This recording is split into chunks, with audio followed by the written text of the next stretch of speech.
For various reasons, the Jews favored the Southern Empire, the Ptolemaic.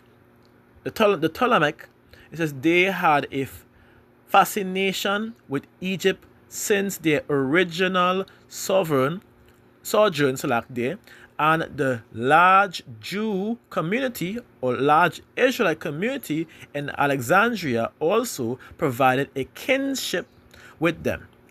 The grandeur of the Israelite or Jews in Alexandria at its height.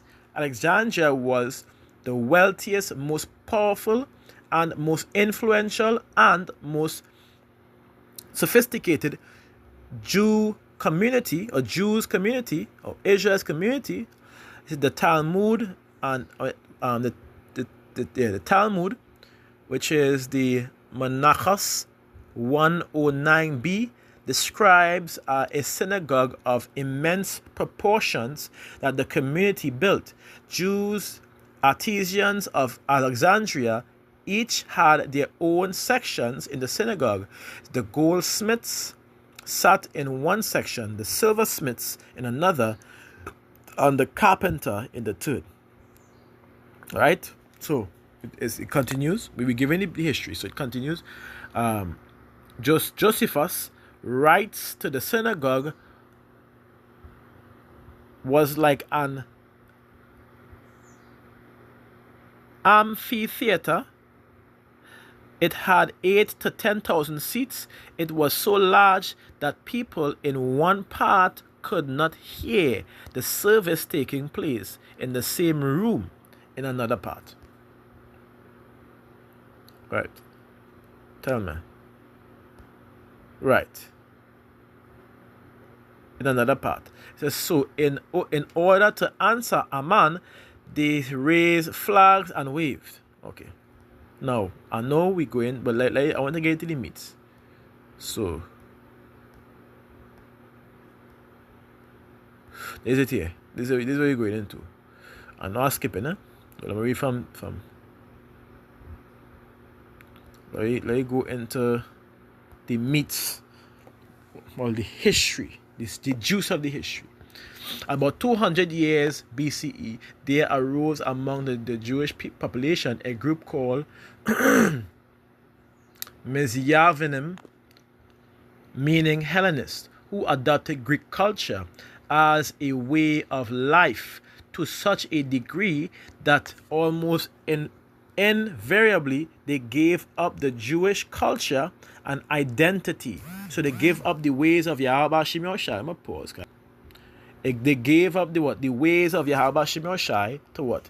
Take up or adopt the customs of the Greek, which again, that's a massive group, by the way, which again is also recorded. So it not only was the scriptures, the Maccabees fulfilling, it was fulfilling the vision or the prophecies in Daniel, but it also matches exactly with historical accuracy. Because when you read Maccabees 1 and you read from verses 11 to 15, exactly what they are saying here in the historical standpoints, it is emphasized in this particular verse from 11 to 15. So let's read. In those days went there out of Israel wicked men who why are they wicked men? The answer is in front. Who persuaded many, saying, let us go and make a covenant with the heathen that are round about us. For since we departed from them, we have had much sorrows. That is the part of the showing that they are wicked, because they are going contrary to the very ways of Yahweh Shimon Shai, which Leviticus chapter 18 and verses 29 and 30 says plainly for us not to do. As it continues, it says, whosoever shall commit any of these abominations, even the souls that commit them shall be cut off from among their people. Therefore ye shall keep mine ordinances, that ye commit not any one of these abominable customs which were committed before you, and that ye defile not yourselves therein. I am Yahweh, your power. So it was verbatimly clear that we were not to keep the customs of these heathens, or we shall be cut off. So, cut off means eliminated, to be exact, as we always go into the definitions. So, let's go into it. Let's continue. So these people that adopted the ways of the Heavenly Father would have been destroyed mentally, destroyed physically, and in a dead state, a low estate. All right, which is why many of them would have to be waken up in the New Testament. Hence why Paul came on the scene especially.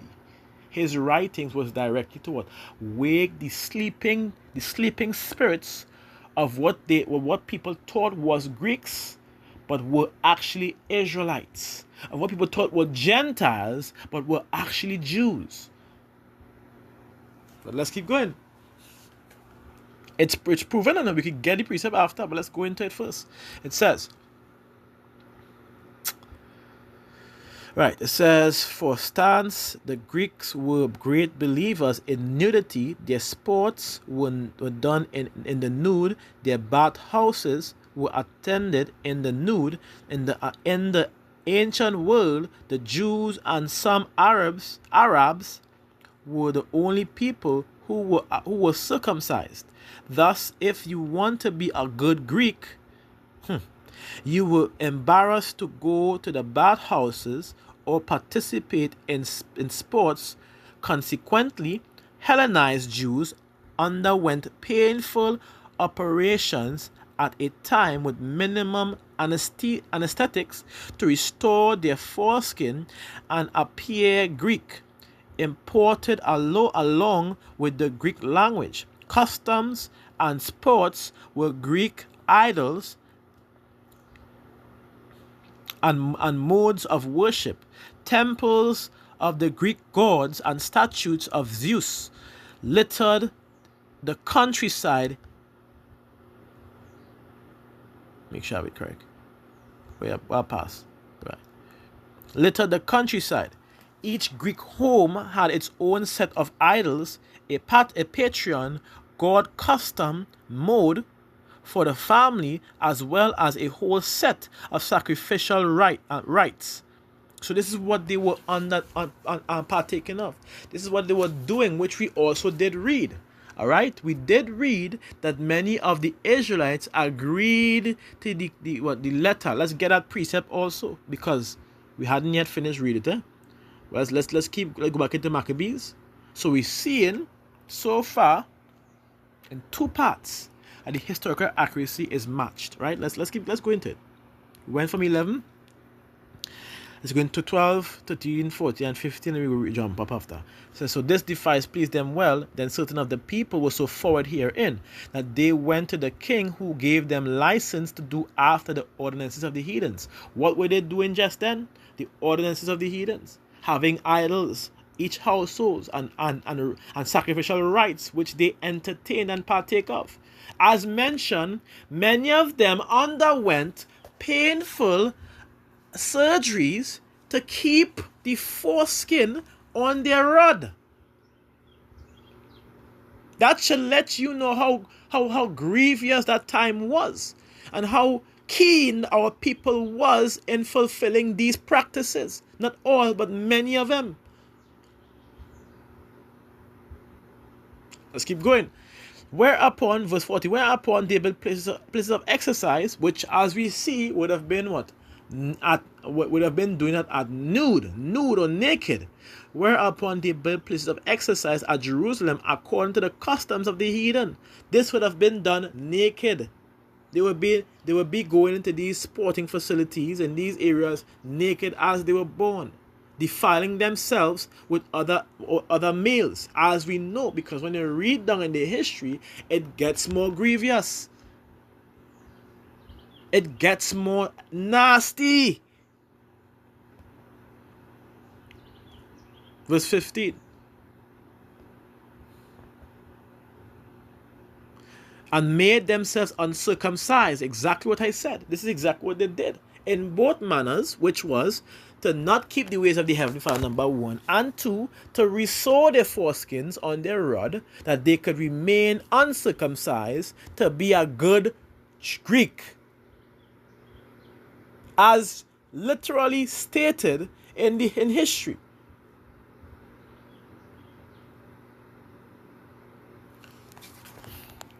And made themselves uncircumcised, and forsook the holy covenant, and joined themselves to the heathen, and was sold to do mischief. This is what they did. And when the time for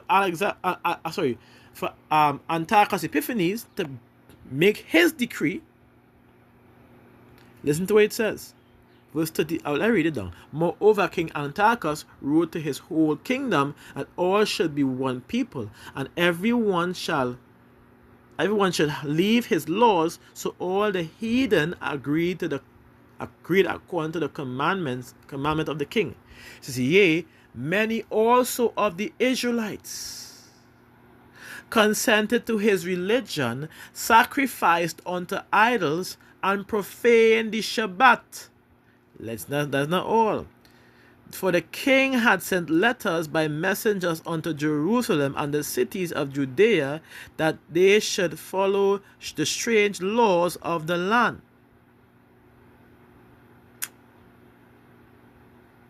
So, stop there. Which? Verse 44. So you're seeing how these things are matching each other just for. Like, keep going, we have more. It gets worse. If you all think it's desert, it gets worse. Boy. If all I know, yeah? Like, keep going. I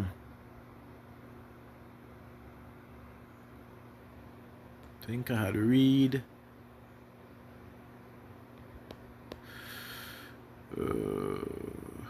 Right, it says, worst of all, right?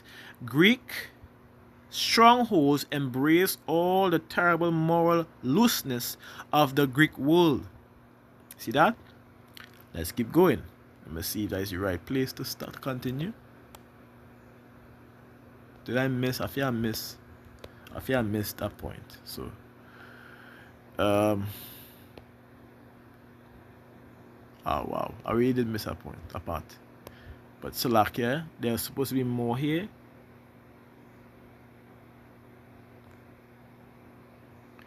But let's keep going. You have to read comment now, right? There was supposed to be more, but let's just this should, I guess this is what I have to do. I don't know why it's missing. I know I screenshot sometimes weird, so Salakia for that. It says, right. Alright, I don't know what it's saying here, so I just have to start from estimated, right? Estimates. Because I don't know what it was saying from before. To antithetical to the values of the Judaism. So let's stick to estimate. Estimates are that about 30 to 40% of the Jew population became Hellenist. Most of the upper class was simply swept away by this tide of Hellenist thoughts. And of course, this was the first instance, because after a majority of the people did give in. All right. It's also mentioned in the Maccabees also. Let's keep going. All right. Most of the upper class was simply swept away by this tide of Hellenist thoughts. Some were no doubt simply ignorant of Jews, of the Jew life, of the Jews' life and traditions. Others, however, became vicious self-haters. The Greek found many willing collaborators among the Jews in the attempt to eradicate Judaism, which is not the actual term for what we're doing, because this is not a religion. This is our way of life, right? So, and install the more enlightened pagan culture of theirs in Israel. See? So they install something much more grievous than it would have been. These Hellenist Jews hated their brethren and openly sided with the enemies of Israel, who attempted to destroy the Jew nation and faith. Going back into what? Oh boy, pause. Going back into the scriptures, and we had to go back into this, but going back into the scriptures, in Psalms 83, which we went into before in the first video, I believe, the second video, I believe. Let's read it again. This is very important. So now you understand how much these enemies would have hated us, to where our own people were siding against us to unalive us. You hear that? Which is why many of our people in the New Testament were also called enemies of Yahweh B'Shem Yahushai. That he is hostile, that they are going to be reconciled back, despite they being enemies, because they are of the lineage of Israel. So let's continue to stay tuned to the next lesson. Shalom.